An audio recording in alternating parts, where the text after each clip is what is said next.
Aring asking, do you know about Forever Consciousness Research Channel? You must at this point. I've heard of them. I've subscribed. I haven't watched a single video, to be honest.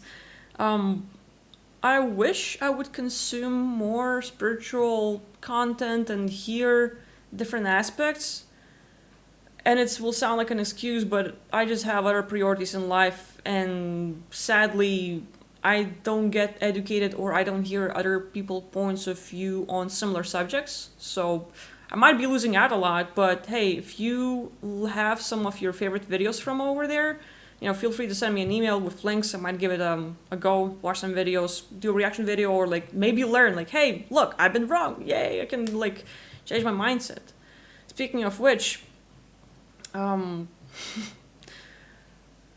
I will have a video coming up about my probably worst lie to all of you, but just because my point of view is changing, and that's about the soul. And still have to get a whole lot more clarity. When we talk about, mind, body, spirit, and the whole matrix 3D construct and how we're limited by all of that, but all that it is, it's, our creation, one way or the other. And if we identify with the body, I am a human being, that's already putting ourselves in this prison.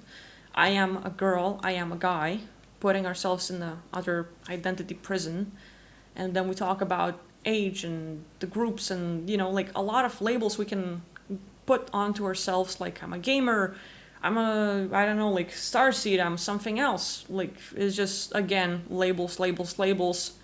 And instead of, as a consciousness, who's infinite, who is free, who is everything and nothing all at once, we start identifying with very, very specific things and living with it for long enough to forget who we truly are. And that is one of the biggest and hardest things that limits us and puts us into this prison of, physical universe or the mind or our understanding. And the mind is another thing.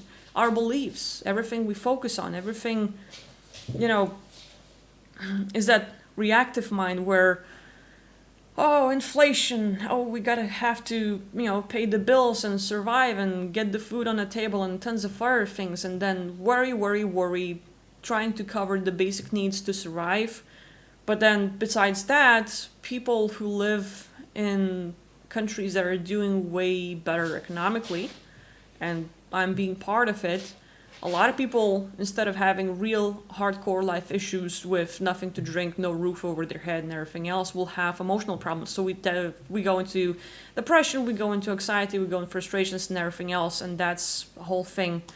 But the biggest mistake I've made, or the belief I've had for a very long time, that I will have to work around, I don't know like how to say it properly, because like again, you people will be watching me, and then one thing, I'm tired, so I'm not going to speak clearly, in the beginning, I'm sorry for that. Second, English is my second language, so I'm already having a hard time expressing myself.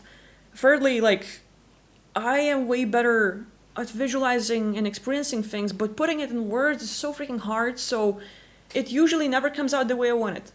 Like, I'll be lucky if people totally get the meaning or the idea that I clearly have in mind, but that's usually not the case, not the scenario.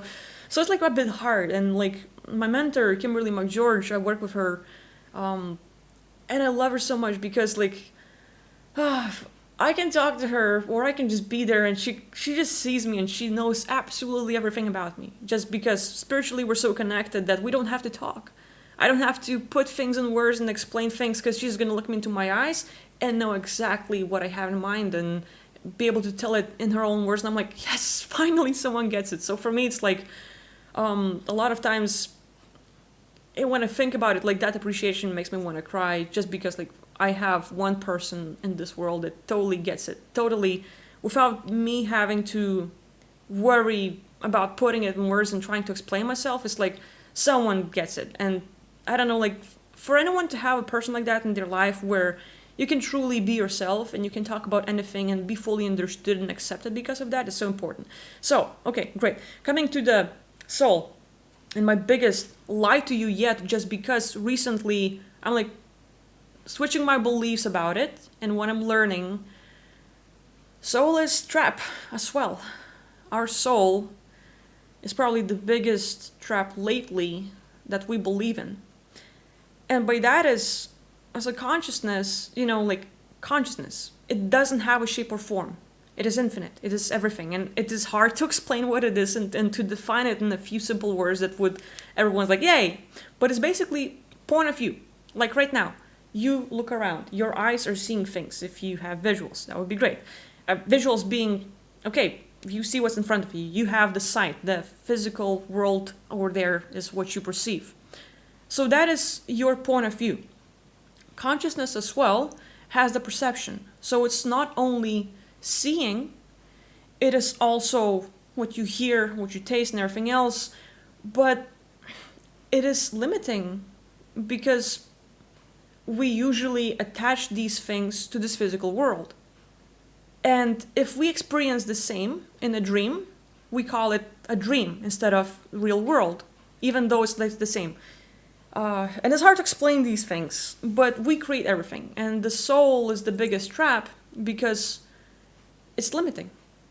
Soul can be trapped as, soul traps. Wes Perry talks about it. I talked about it a lot of times. I've seen it.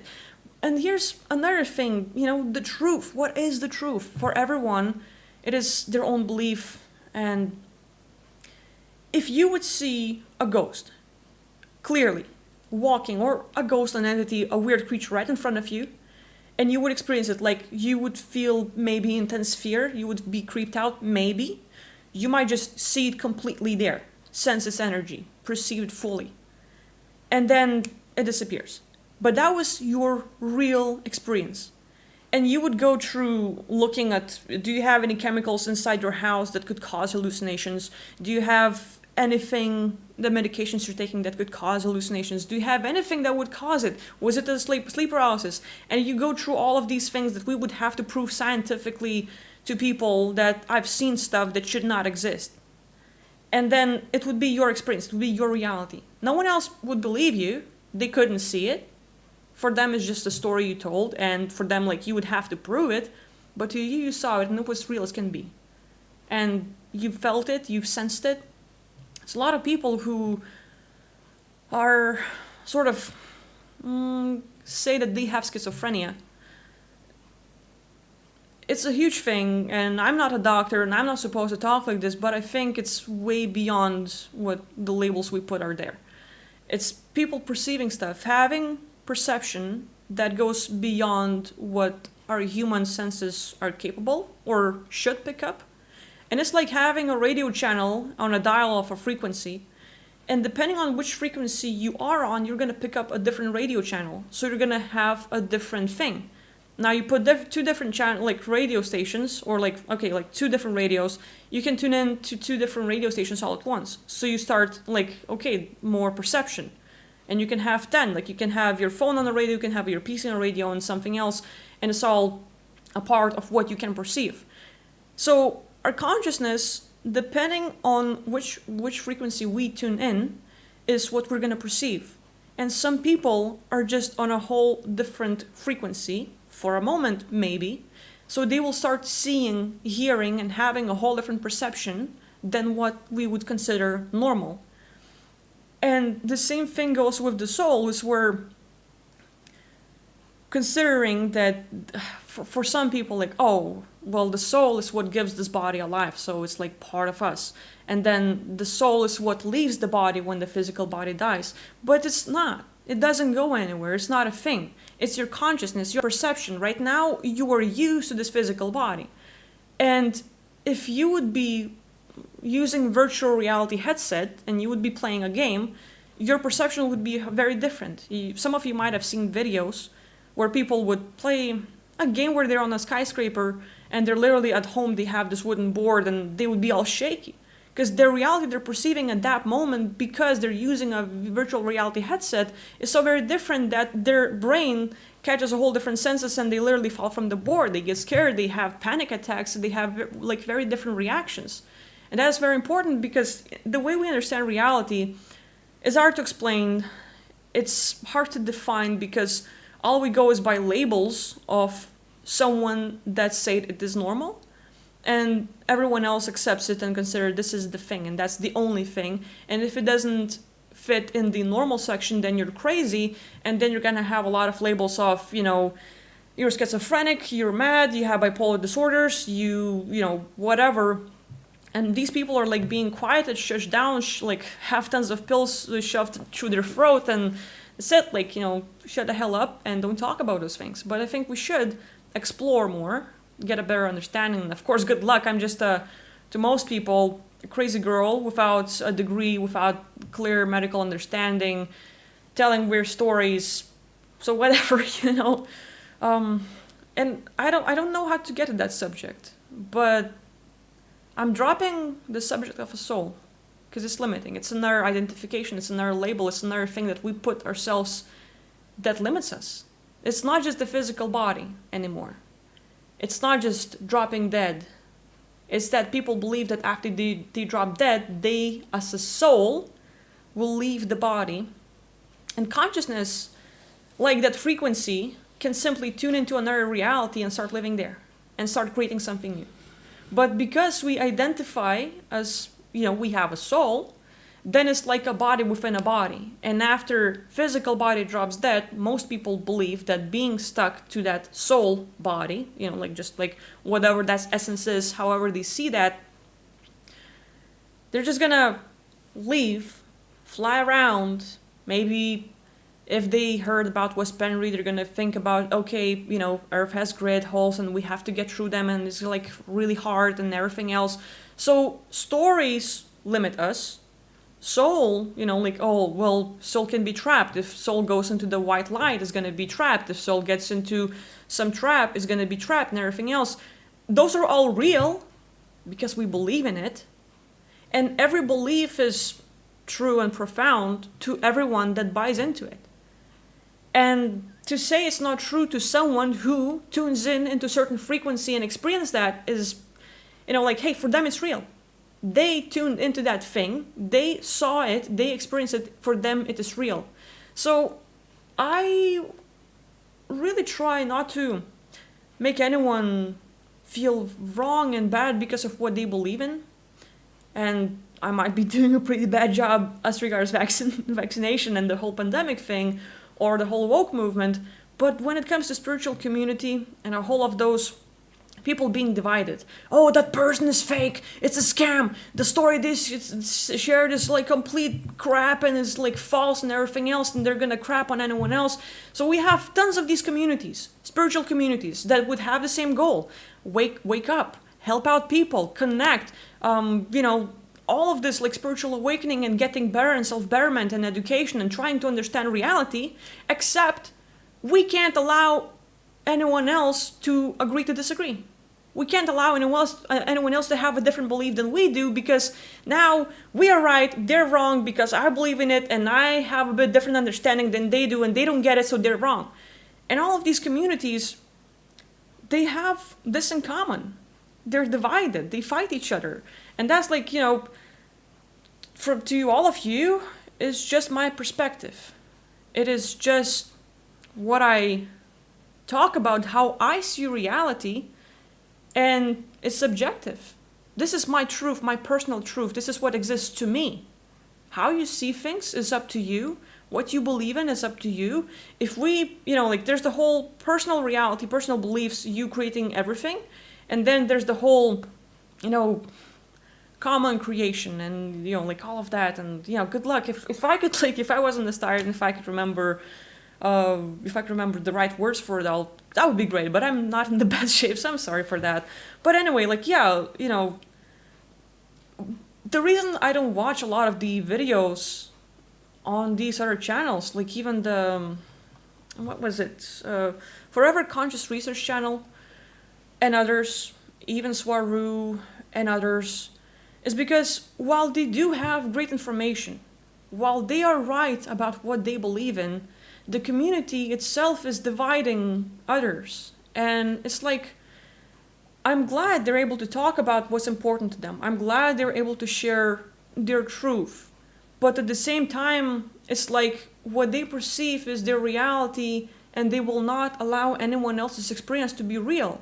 Knowing that, depending on which frequency you are living at and with, is what you're going to experience. So let's say Wes Penry sees, grid around Earth, he would see soul or soul shattering into lots of fragments, and now we fracture and tons of different aspects and what's going to happen to them. And then we have soul traps, and I've talked about them. But literally, you would have an out-of-body experience. You would have a dream. You would have astral projection. And depending what you tune into and what you choose to create or what you sort of get, it's there and it's real. But that's just one possibility out of billions and gazillions. And it's all real and it's all true, depending on what you tune into. All of these different realities, all of these different experiences, all of these different traps and limits, and also good things and bad things, it's all real. And we create it all, but we can choose what we want to believe in, what we want to tune into.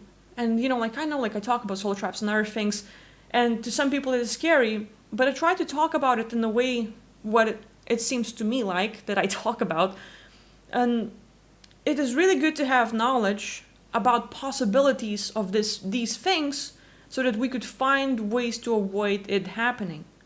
Certain people, doing past life regression, they will recall events and they will remember that certain things happened to them. They might have gotten into a soul trap, they might have met reptilians, they might have had some other weird thing with entities and aliens, and then they ended up here. And all of these experiences, no matter how you look at it, is real for that person. You don't have to believe in it. But then we're like, okay, well, if it's a possibility, how do we avoid that? How do we deal with that? So we have a lot of these, okay, here's what's possible.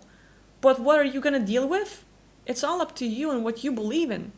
And so I think soul, the whole concept of soul hasn't been explored enough, but it's just as limiting as the whole concept of karma and as the whole thing of labeling us who we are. And soul is just another body that can be, by our beliefs, used to trap us if we believe in that as well.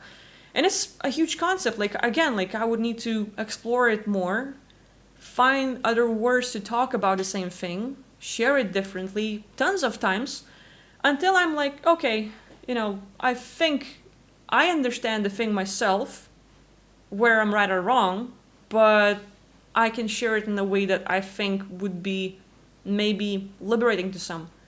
Because I like the word consciousness or point of awareness because that is complete perception. And that is all I get, let's say, with that whole out-of-body, astral traveling, recalling past lives, looking into someone else's or my past and everything else. I'm always the point of awareness. I can get the body if I want to, but it doesn't feel good. But the point of awareness is just looking at what's going on, depending on specific situation, time and place and everything else, and good luck explaining it all. So it's always the point of awareness. And we can choose to have a body and start playing a godlike being, wanting to play and, creating the world, creating the reality, creating the universe, and then creating civilization or some beings in there, and then the body, and the whole being itself wants to play in that body, and we just have so many little things. So yeah, it's a huge concept, and maybe in the future, if I have a better way to explain it, I will. But soul, it's another biggest trap, and all of these things are used against us. I mean, so many stories. What do we believe in? What do we see and everything else? It's a lot, but that's my truth right now. I'm understanding that a lot of what I believed in, a lot, specifically as regards soul, for as long as I've been into spiritual stuff, that's been probably one of the most limiting beliefs. While I was going for it, I'm yeah, it's exactly the thing. And, need to explore more of that. See what's up.